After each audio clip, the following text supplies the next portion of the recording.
Eu suponho que me conseguem ouvir. Naturalmente que eu quero cumprimentar-vos e quero agradecer a gentileza deste convite. Estava perguntando ao Marcelo qual era a vossa formação para me tentar adequar um pouco às expectativas que possam ter em relação a mim. Nós temos 1 hora, não é, Marcelo? Eventualmente um pouco mais.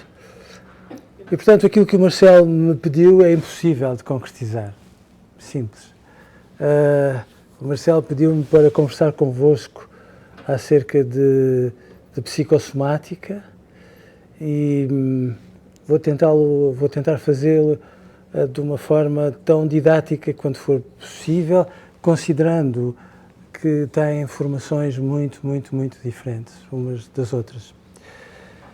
Eu gostava só de vos fazer um reparo inicial. A minha formação é de facto na área da psicologia. Eu sou psicólogo de formação, sou doutorado em psicanálise e psicanalista. E depois a minha vida de investigador reparte-se a 2 níveis. Na Universidade de Coimbra, eu dirijo o único laboratório de psicologia de bebé que existe nas universidades portuguesas, em que estudamos tudo o que vos passa pela cabeça acerca do bebé, da mãe e do pai, da gravidez, do feto, etc. E, em Lisboa, temos uma unidade de investigação centrada na psicossomática. Aquilo que eu hoje tenho para vos trazer, admito que seja muito complexo e eu vou tentar transformar numa linguagem simples, porque no fundo acaba por ser o cruzamento de vários caminhos, quer aquele que vem da psicopatologia, quer aquele que vem da psicanálise, quer aquilo que no fundo são os conhecimentos que acabam por ter a propósito da psicossomática, num sentido mais alargado. Teremos a oportunidade de falar disso amanhã, mas ainda assim talvez eu possa fazer este último apontamento. Talvez a psicanálise de que nós possamos falar amanhã não tenha, porventura, muito a ver com aquela que de alguma forma foram conhecendo, estudando, escutando, lendo e, portanto, aquilo que eu vos trago é uma leitura dura, numa sexta-feira à noite, ainda por cima, que vai começar com 1 ou 2 slides que vêm do ano passado justamente para criar uma continuidade e que eu peço o favor de não se intimidarem com os primeiros 2 ou 3 slides, porque talvez eles, num primeiro momento, não sejam tão apelativos quanto pode parecer. Vamos começar de uma forma provocatória, se me dão licença.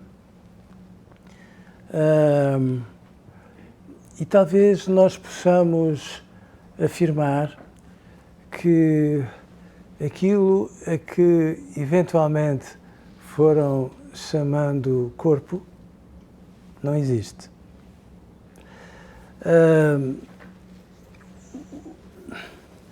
A par da educação obrigatória, porventura a moda foi aquilo que mais democratizou o mundo.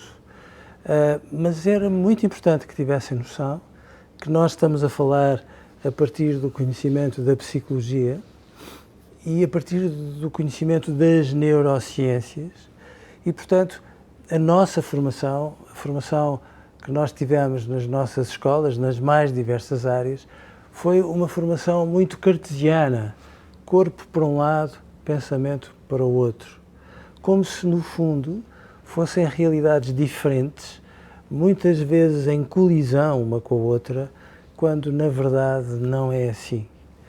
O, o, o pensamento, em rigor, eu sei que dito isto às 8 da noite em Boston não é muito razoável, mas enfim, peço que me desculpem porque eu estou a funcionar ainda em horários de Portugal, é talvez das primeiras conferências que eu começo à 1 da manhã e portanto faz alguma diferença e isso talvez me proteja em alguma coisa que eu vá dizer, mas o vosso sistema nervoso está dentro dos vossos intestinos, está dentro do vosso estômago, está nas artérias e nas veias e portanto se nós quisermos, em rigor, separar corpo e pensamento, não temos como fazer.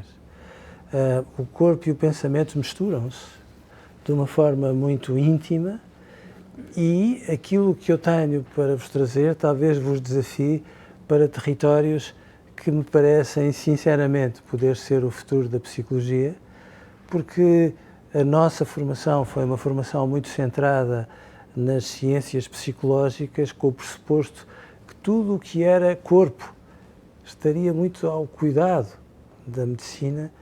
E quando nós estudamos tudo isto de uma forma mais profunda, percebemos que provavelmente aquilo que o Marcelo estava a referir tem uma dimensão ainda muito mais significativa. Ou seja, não nos preocupa hoje só a forma como a psicopatologia representa um comprometimento significativo da vida de muitas pessoas, mas a verdade é que a psicopatologia se traduz ainda mais gravemente, digo eu, num outro tipo de realidades. Por exemplo, quando tem uma criança pequenina que entra na escola e que se confronta com uma realidade em tudo diferente daquela que ela teve, como sabem, da experiência própria, as crianças pequeninas, quando chegam à escola, no olhar de uma educadora, fazem uma má adaptação. Significa, portanto, que choram quando ficam e têm muita dificuldade em misturar-se umas com as outras. Todavia, uma má adaptação é, vendo melhor, é uma boa adaptação. As crianças saudáveis, quando chegam à escola, esperam que o mundo venha ter com elas, exatamente como a mãe e o pai fazem, em vez de irem à procura de ganhar uma clareira para se misturarem com os outros.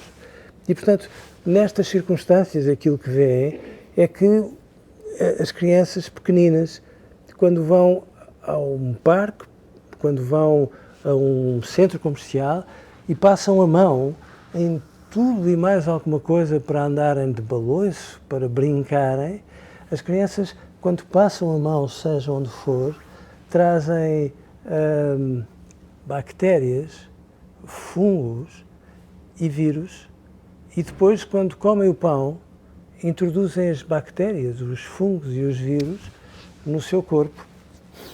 E estas entidades vão enriquecer uma população de mais de 3 trilhões de bactérias, fungos e vírus que vivem no nosso intestino e que, na verdade, pesam mais do que o nosso cérebro.